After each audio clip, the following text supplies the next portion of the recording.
Hey everybody, welcome. 4 o'clock on the dot, so happy to see so many of you on time. We're gonna wait a couple minutes for more people to come in. So when we get close to the number of attendees that we're expecting, we'll get started with the presentation. But yeah, we're excited. Busy time of year for all of us, right? Landlords, property managers, leasing, renewals, year ends, an interesting time. So great for the TAL and the Quebec government to slap this new reform on us and give us another obstacle to overcome, with in our day to day. So um, you know to be honest, for those of you who looked into it, you shouldn't feel overwhelmed. You shouldn't be so nervous about the changes. There's a lot of similarities between the old and the new calculation, but some distinct nuances. So we're going to get into more of that detail soon, but just know that we got your back and you're going to be covered. I know it's going to always be a question on everyone's mind. Yes, this webinar will be recorded. Yes, we will be providing the slideshow that we're going to present to all of the attendees, even to the people who weren't able to attend but did register. And we have some other resources as well that will be provided in an email tomorrow to all of the attendees and registrators. So one thing to note, we're using Teams. It's a webinar. You should see at the top of your screen a little Q&A section.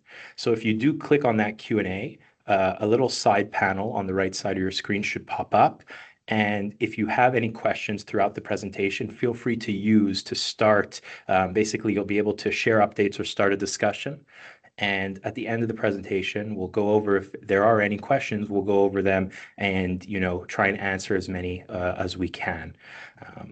Okay, so we're wrapping up. We see attendees are coming in. We're gonna still wait, I would say, probably 3 minutes, so till 4:05. So if you have to go to the bathroom, grab a coffee, get a glass of water, now would be your time because in 3 minutes we'll start getting into the presentation. So yeah, no, we're excited. This is actually the first webinar that we're going to do of a series of webinars coming throughout the year. Really, our goal with this is to provide real information that's valuable that can help the day-to-day of real estate operators here in Quebec and also across Canada. So that's what the mission is. We're not here to sell something. We're not here, to push an agenda. We're really here to be industry experts to provide valuable resources and to really be a place where you guys can come to for information that is on the cusp, relevant, and pertinent to your day to day. So yeah, and if you don't know who we are, my name is Corey, and I'm the founder and CEO of Compass. And if you don't know what Compass is, well, then you might not be on LinkedIn. But if you still don't know what Compass is, we are a new property management and accounting SaaS platform that recently launched right here in Quebec, and we are servicing, small, mid-size, and large-scale landlords, property managers, and real estate owners across multifamily and commercial assets, really bringing a new, modern accounting and operations solution to the market. I think we can all agree that the market is lacking in terms of this modern solution. So that's the only thing I will say about Compass. Okay, so we have a good amount of attendees, so we're going to go ahead and I'm going to start sharing my screen and we'll go through the presentation. And once again, everything will be recorded, shared. So don't worry if you have it on in the background, you'll be able to re-listen at a later time. Okay, so today we are looking at the Quebec Lease and Renewal Reform 2026, what landlords and property managers must know. For our agenda today, we're going to keep it simple. That's our style here at Compass, and we're really going to go through 4 sections. One will be an overview and refresher of the renewal timeline. Quebec is a funny place for many reasons, but certainly how the legal framework supports and explains rent renewals or lease renewals for multifamily is one of those intricacies. Number two will be, the meat, the new renewal rules and the calculation method that has now been in place since January 1st, 2026.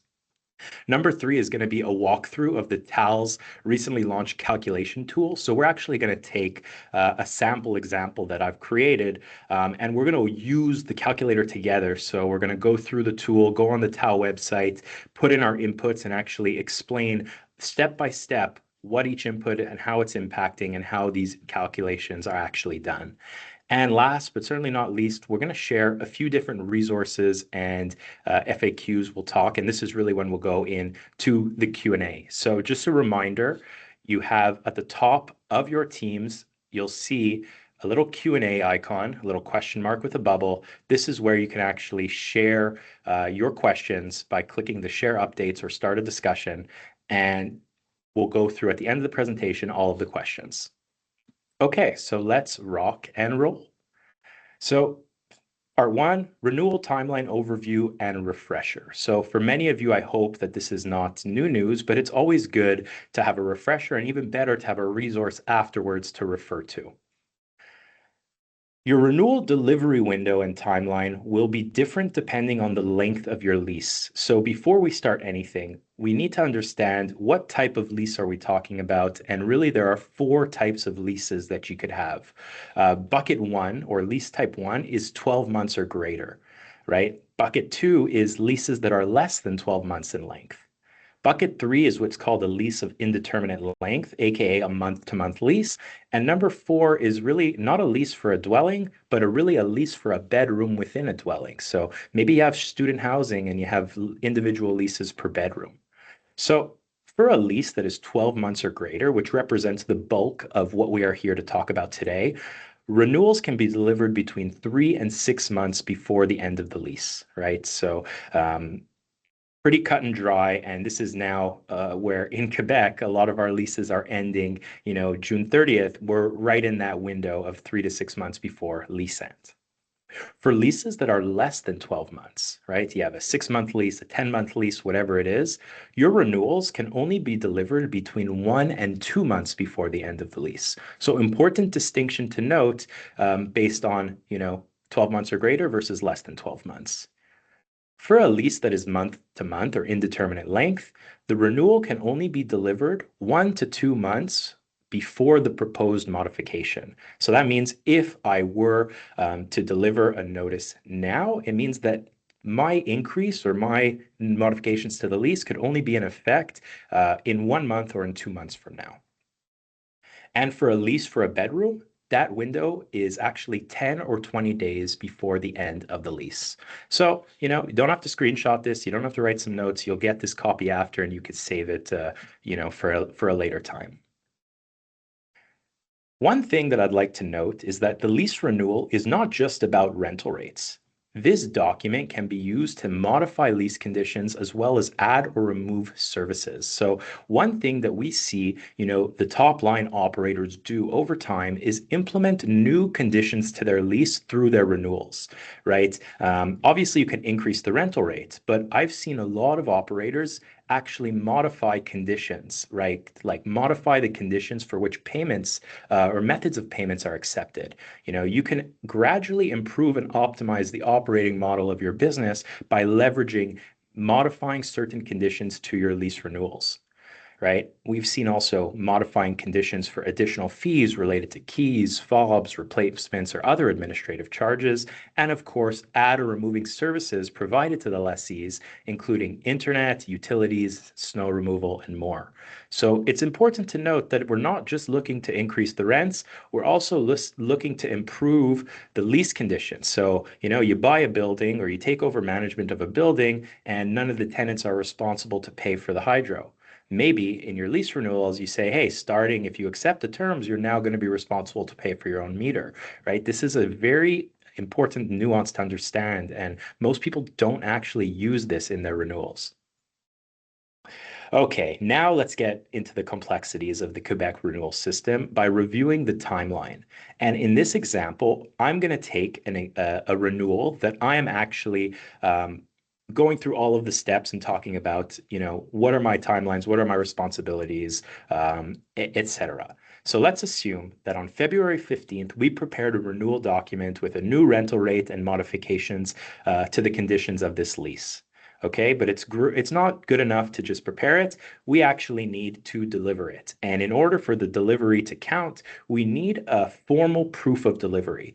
Now, this proof of delivery can be done by bailiff, by registered mail, by hand delivery signature, by certain e-signature or digital platforms like a prototype, and can also be done through traditional email or WhatsApp or text, as long as it's very clear that the tenant is acknowledging the receipt of these renewals.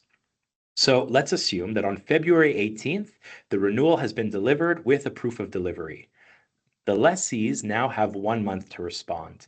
It's not 30 days, it's really 1 month. So it's you take the month, the date of the month that you are, and you add one to the month column, meaning on February 18th, we delivered the renewal. That means by March 18th, it is the deadline. So where February only has 28 days, it's not actually 30 days, it's really just the month to month.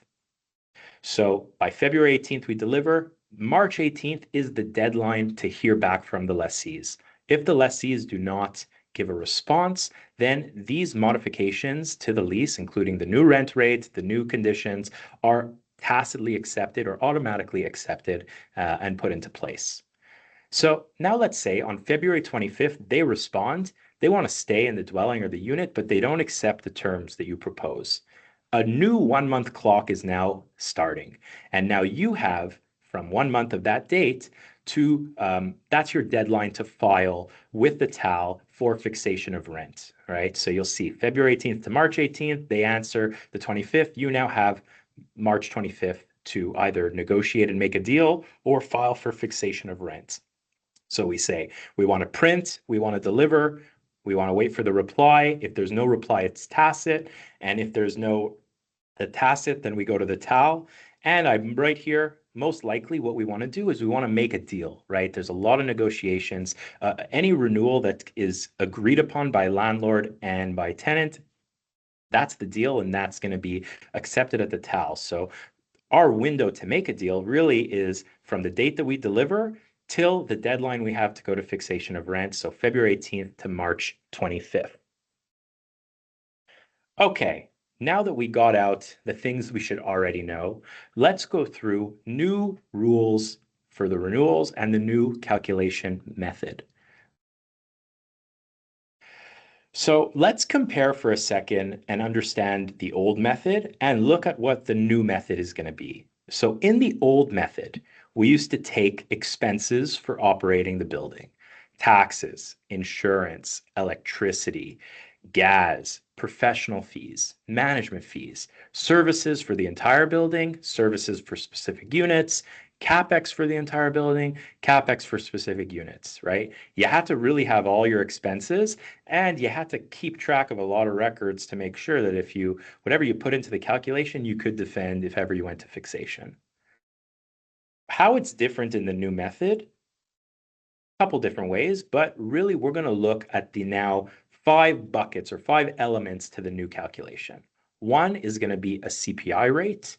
Two will be your taxes, which are mainly property taxes and school taxes, right? So we're talking about your city of Montreal or whatever borough you are taxes, and then your school taxes from the Comité de Gestion Scolaire. We're also looking at your insurance expense year over year. And then we have two of the more interesting buckets where really the meat, like we're going to look into in more detail, but it's the repairs and improvements, as well as new services and accessibility. Okay, so these are terminologies that you're going to start to get familiar with. And I suggest that you understand the French translation of it too, because, the TAL's websites will only be in French, but we're going to go through that as well. So if we look, a lot less buckets to take care of. And really what the new method incorporates is a lot of the expenses like utilities, management fees, gas, electricity, like professional. they've all been blended into this CPI rate to try and simplify, the calculation method. So let's take a look deeper into these five buckets. When we look at CPI rate, it's important to note how is this rate calculated? And really what it is the average CPI rate in Quebec for the 3 years prior. So whenever we talk about renewals, they're going to talk about what's called a reference period. And the reference period is simply the period in which we are determining our expense variation or CPI rate. So today we are January 28th, 2026. This means that our reference period for any renewals that we deliver in 2026 is going to be 2025. So when the CPI for Quebec is calculated as an average of the 3 prior periods, we're looking at 2025, 2024, and 2023. Next is taxes. And really, what we're looking at is the variation in taxes that is in excess of the average CPI. So the TAL came out last week and told us that their average Quebec CPI for 25, 24, and 23 is 3.1%. Okay, so this means that straight off the bat, you're entitled to a 3.1% increase on the rent for this part of the calculation. When it comes to taxes as well as insurance, you are going to be entitled to a larger increase only if your taxes and insurance went and increased year over year by more than 3.1%. So we're really looking at the variation in taxes and insurance in excess of the average CPI. And keep in mind that for the taxes, we're comparing the 2026 and the 2025 tax years for municipal and the 25/26 to the 24/25 for the school taxes. When it comes to insurance, it's not everybody has a different insurance anniversary, right? Different renewal dates. So really how I think about it and how you should think about it is my current policy that's in place and my previous policy that was in place. What were my premiums for the two? And if it increased by greater than 3.1%, then we are looking at capturing an additional allowable increase on my rentals. The biggest and most significant change by far to this calculation is in the repairs and improvements. Okay. They have actually changed this policy drastically and are now allowing landlords to include 5% of the total costs of eligible repairs and improvement expenses. Huge asterisks on eligible expenses, right? And we're going to go over all of the expenses that are eligible in these calculations to help you understand what is included, what is not, okay? And keep in mind that this calculation also needs to consider the number of units that were affected by these repairs and improvements. Was it a building-wide improvement, maybe something like a new roof? Was it only certain units that were impacted? Maybe, redoing the carpets and painting of a certain corridor, maybe only the third floor units? Or was it only a specific unit, like, a new bathroom or a new kitchen in a certain unit? So all of these questions are important to keep in your mind as you're doing the exercise because it will impact the results of the calculation. Finally, we have our new services and accessibility bucket. And really here, we're looking at the total net cost of these either new services or accessibility work. And I put in here net of subsidy because there are a lot of programs out there that are subsidizing the cost of certain accessibility initiatives, whether it's an MLI Select program or other types of subsidies that are eligible. We're really looking at the net cost here for what you're going to incur. And let's say I have a project to put in, a wheelchair accessible ramp in the building, and it's going to cost me 100K, but I'm going to get back 80K in subsidies. Regardless of if I've actually received the subsidy or not, if I'm expecting to receive it, I can only put in the net cost of 20K included in the calculation. That's on the accessibility side. On the new services side, this one is a little bit interesting and is not as straightforward. This is really talking about new services and new service contracts implemented at the building for the reference year. So these are new service contracts you introduced at a building for 2025. Maybe you replaced your boilers or your heat pumps or whatnot, and part of the after that replacement, you actually got a preventative maintenance contract with a supplier that you didn't have before. That would be considered a new service only for this 1 year. Next year, when you do the exercise, this will not be a new service anymore, and you won't be able to continue claiming it. Okay, let's continue. This is where you should turn up the volume, and it's probably one of the most important sections to listen to. Repairs and maintenance. What are the eligible expenses? The TAL has a document, it's called Annex 1, and this is a document that will be shared with you tomorrow with all the other resources. But this document outlines very much in detail all of the types of expenses that you can claim as part of this calculation. Keep in mind, all of these expenses, you'll be able to get 5% of the cost divided by the number of affected units added to your rent increase calculation. I have organized three characters or three buckets of expenses: structural, improvements, and energy. When it comes to structural, we're talking about foundation, roof, masonry, doors, windows, French drains, and fire and safety, right? Pretty clear and dry here, and pretty easy to keep track because these are quite large expenses in nature and they're typically non-recurring expenses. So one thing to note, look back at the year 2025. Where was the CapEx on structural done? Pull out those invoices, get them right away. When you're doing your calculation, have them ready so that you could include them because most of these expenses will actually be able to be attributed to the bulk of your units in the building. When we look at improvements, this is really about mostly interior stuff: bathrooms, kitchens, interior design, flooring, electrical, laundry, lockers, common areas. So any enhancements to individual units, common areas, additional services added to the building, like adding a pool, adding a gym, adding lockers, replacing, the laundry and the shared laundry. These are all expenses that can be included in the calculation. Once again, 5% of the cost divided by the number of affected units. And last, we have this energy bucket, right? Insulation, heating systems, solar panels, EV stations, climate proofing, flood prevention measures. So like anything that you do here that has, that quasi energy eco efficiency is now eligible for this calculation.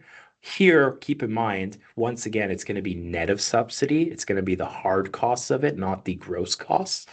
So if you have subsidized EV charging stations, at 80% of the cost, it's really only going to be, that 20% that you actually paid out of pocket that will be included in the calculation. And once again, there will be an Annex 1, it's called Annex 1, that will be provided for you where it lists in detail all of these expenses. Anything that does not fall in this category is not eligible to be included in this part of the calculation. Very important to note. So before you start just pulling and plugging, whatever is in your trial balance for repairs and maintenance, ask yourself, well, do these numbers really reflect these allowable expenses? Okay, so now what we're going to do is we're going to take all that knowledge that we got and we're going to do a walkthrough using the TAL calculation tool of how it actually works, how to use the tool, and how to spit out a percentage for that we can increase the rent. So before we do that, I'm going to show you a few assumptions that we've made. And keep in mind, this is pretty much the information you'll need in order to execute the increase calculation. So number one, you need your rent roll. And once again, you need your rent roll for December 2025, not the total of the year, not July 2025, not January 2026. You're really supposed to use your December 2025 rent roll. It's the final month of the reference period in question. So let's assume we have a building It's a 20-unit building where, just for easy purposes, my average rental rate is $1,000, and I have two vacant units, and I also have no owner-occupied units and no commercial rentals with this building. So you'll notice these are similar questions that you had to the old calculation, right? You need to declare um, rentals that are rented, vacant units, anything that's owner-occupied, as well as any additional commercial rentals if it's a semi-commercial building. We know that our CPI rate is 3.1%. I just got my tax bill in the mail, and my taxes went up by 4%, 31,200. They used to be 30,000.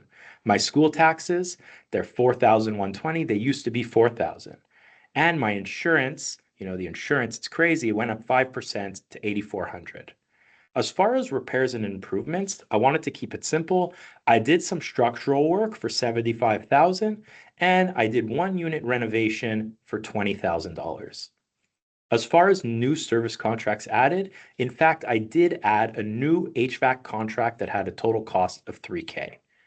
So let's go ahead now and go to the TAL's websites, right? So we're going to go to the tal.gouv.qc.ca, and question number one is, where do I find the tool? Well, it's pretty much everywhere on the TAL's website. When we go to the homepage, you'll see here fixation de loyer and outils de calcul, sorry. You'll also be able to go to the service en ligne section and get the outils de calcul here. Another way you could go is by going to the buy augmentation de loyer, and then you'll also be able to get a link to the calculation tool. So let's go ahead and open up our tool, okay? You're going to notice there's going to be two links. We want to click the blue link. Why are there two links? Well, for some reason, the TAL still has in their website the calculation tool for a rental if you delivered the renewal before January 1st, 2026. So considering we're already January 28th, 2026, any new renewals that you're delivering, you're going to be using the blue link, which will be the new calculation method. So we're going to click on this link, and a new tab is going to open up with the calculation tool. So we're going to go step by step and go through this tool. First, it's going to ask you for your address, and we're just going to write that it's a sample. This won't impact. You don't actually need to fill this out, but it could be good if you are trying to print it out with the unit on it. Next is we're going to add in the monthly rent of the unit in question. So here's an interesting part of the calculation. The calculation is designed to be done on an individual unit basis. The calculator does not support doing an entire building, right? So I know what you guys are saying. Well, I have hundreds or thousands of units. How am I not going to go ahead and do this? Don't worry. Our team is actually hard at work, and we're looking to actually put out our own calculator tool that can be done at a building level. So stay tuned for that in the coming days and weeks. Let's assume, for the sake of our exercise, that our rental rate for this unit is $1,000. As soon as I get out of this, it's going to show right away my CPI is 3.1, and I've already earned a $31 increase on this unit. The next section is going to be to enter in my rent roll information. Okay, so if I go back to my details, I said we have 20 units total. 18 of them are rented, 2 of them are empty, and my average rent, I said, was 1,000 across the board. So 18,000 a month for my rented units and 2,000 a month for my unoccupied units. I have no units occupied by the landlord, and I have no non-residential rentals or units. It's very important here that for your rental, your vacant units, you actually give a market rent, because the total rent roll and annual revenue will impact the calculation. Now we go to the easy part: taxes, municipal, school, and insurance. We're going to go ahead and put in our numbers. So we said our taxes went from 31,200 to 30,000. So 31,200 to 30,000. You'll notice that I'll get a monthly adjustment included into it. And keep in mind, our increase is calculated, or our allowable increase from the tax bill is whatever is the excess of 3.1%.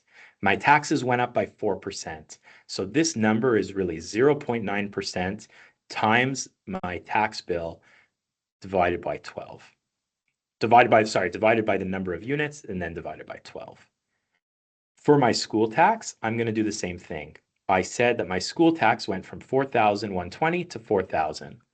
4,120 to 4,000. And you'll notice, hey, nothing got added. Well, my school taxes only went up 3%. My CPI is 3.1%. So I'm not entitled to any additional compensation for my school tax increase. Finally, we'll go to the insurance, 8,400 to 8,000 and 100 to 8,000. And here we go. Obviously, I didn't have big increases, so I didn't get a lot of dollars per, unit on this increase. But we can see through two buckets of our calculation, we have $31, 3.1%, and another $1.76, so another 0.17%. Now is where the fun starts, where we're actually going to have our repairs and major improvements. I want you to take note of something. You see these little eyes? These are called tooltips, and they're actually very good on this site for you to actually read more information about it. For example, if I were to look at this tooltip, I would see that there's a link, and this link is actually going to open up the document, which I described earlier as Annex 1, which will highlight all of the expenses that are allowed to be included in the calculation. So across the board, there are tooltips on every step of the way. Okay, now let's go and add in our information. We said that we did some structural work for $75,000. Okay, we didn't get any financial aid. We didn't get anything that was, paid by half of other. We didn't have a loan or a part of interest of a loan for that. And what we're going to do is, because we're going to assume that the structural was for the building envelope, it concerned all of the units. Now, I really want you to pay attention to this step, because as soon as I put in the number 20 for the total units, my adjustment is going to be calculated. The calculation is looking to see if this number matches this number, which is the total number of units. If it does, it will assume that the unit in question that you're doing is part of all the units. If I were to say number 19, my calculation wouldn't include it, because it's saying, hey, I don't know if the unit that you're doing is one of these 19 units. And only when I actually check off that, yes, this unit is eligible, will it be included in my calculation. So just to recap how the calculation works, right? Takes the cost, times it by 5%, divided by the number of units concerned, divided by 12 to get the monthly adjustment. So let me go back ahead and put my my 20 units where I get my $15 increase. So by redoing the roof, let's say for 75 grand, I actually got another 1.6% allowable increase to my tenants. Now we're going to go ahead and we're going to say we did a unit renovation. And we said in our example that the cost is $20,000. Now, you may want to have this broken down into more itemized lists, like new kitchen, new bathroom, electrical work, pot lights, whatever it is. But really, it's how you keep the records, how you could support the expense with, hard documents. And we're now going to say that, well, only one unit was included because it was one unit renovation. Once again, the system or the calculation does not pick up any adjustment, because I need to make sure that I check off that this unit was the one unit that we're talking about. Okay, so what I see as a potential way to go about, if you wanted to do unit by unit, the calculation, is you could put in all of your expenses for a building and then simply modify the unit in question, as well as which elements of the repairs this unit was included for. So if I look, we've seen we have the structural work, the unit renovation for 20 units and for 1 unit. And right away, I have 9.8% that I could increase. Obviously, it's unlikely that you have a tenant in place where you did a unit renovation and are renewing the rent, but this is just more to highlight how the calculation works. If I were to change this and say this was actually corridor and hallway retrofit, let's say, and it was, $10,000. And of the 20 units, 5 units were concerned. Well, then it would take 10,000 times 5% divided by 5 divided by 12 and give me that increase. Okay. As I continue, my last step is going to be, do I have any new expenses from the year for new services added, or did I add any accessibility elements to the building? We said there was a new HVAC service contract, and we said the expense was for 3,000. Once again, same concept. It doesn't add anything until I say that all the units were affected or just the 1 unit was affected that I tick off. So I'm going to say that all the units were affected. And once again, I get another $12.50. So this is where you put the new services, and this is where you put I actually put it in the other section. This is where you put the new expenses, and this is where you put actually the accessory for a dependent, which we didn't have any. We'll see down here, they're going to tempt you to say, oh, snow removal, but it's very clearly stated, this is only for mobile homes. Once again, don't fill out this section if you don't manage a mobile home. So we've gone through all the steps, and at the bottom, you're going to get this great summary. Our CPI increase is $31. Our adjustment for taxes insurance, another $1.76. Our adjustment for repairs and major improvements, $23.96. And our adjustment for new expenses or new services introduced to the building, $12.50. So on an $1,000 rental, we actually can get a 6.9% increase for this unit. Okay, we can print and we can save this copy to our records. Okay. So there's a lot of nuance to the calculation. It's not so different from the old calculation, but it's important to know how it works, right? You need to put in the rentals. You need to have the total units. You need to put in your expenses, and don't be afraid, like don't be shy if you see that nothing increase. It means that your increase in these taxes or insurance was less than what the CPI is. And this is the most important part. Make sure you put in the costs, make sure you allocate the number of units that are concerned, and if this unit is in question, make sure to tick it off. Finally, we have the new services, same concept. You need to make sure these are the two most important columns in this section, and then you get to spit out your calculation. Okie dokie, so let's go back to our presentation.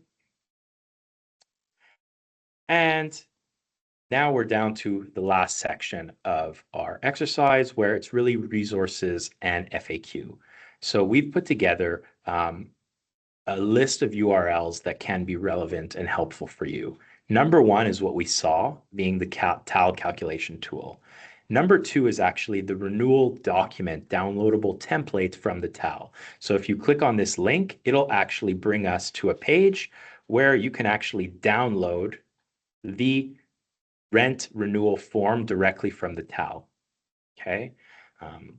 Our next resources that we provide are actually for Corpic. Okay, so if you are a Corpic member, you'll be able to access their renewal template and calculation tool. So one thing to note is if I were to log in to my Corpic, and you need to be a Corpic member to get this stuff, but I suggest paying for the membership because it is actually good.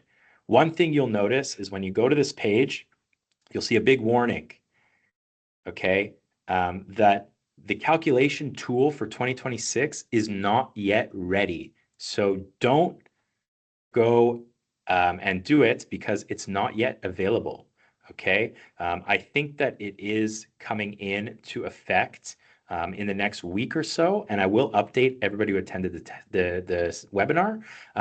But don't use this calculation tool. This is the old version, right, with electricity, gas, heating, etc. Um, Wait, I think the Corpic is coming out. I hope in the next week or two. I will update you as soon as it's available. And finally, we have the Corpic renewal templates. So once again, this will bring you, if you're a member for Corpic, to the sample letter and forms where you can get copies in English and in French, if ever, you don't have your own copy that you're using through your property management software. And last but certainly not least, we have this Annex 1, which is the eligible expenses. Okay, this is this definition of the new rules. And if you scroll down and look for this Annex 1, this is where they talk about the eligible expenses: foundation and structure, roof and envelope, exterior, masonry, French drain, windows, doors, foundation, any improvements or modernizations, cuisine, salle de bain, etc. So this is a great reference where if you ever, this is probably the biggest part of the calculation, is to know which R&M expenses are eligible.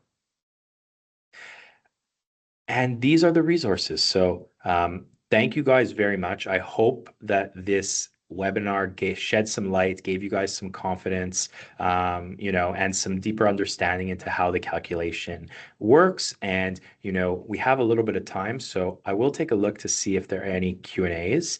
And there are none. So if ever you have any questions, you could put them in the Q&A chat here. If you're a little shy, don't worry. You can always email me afterwards or email our team.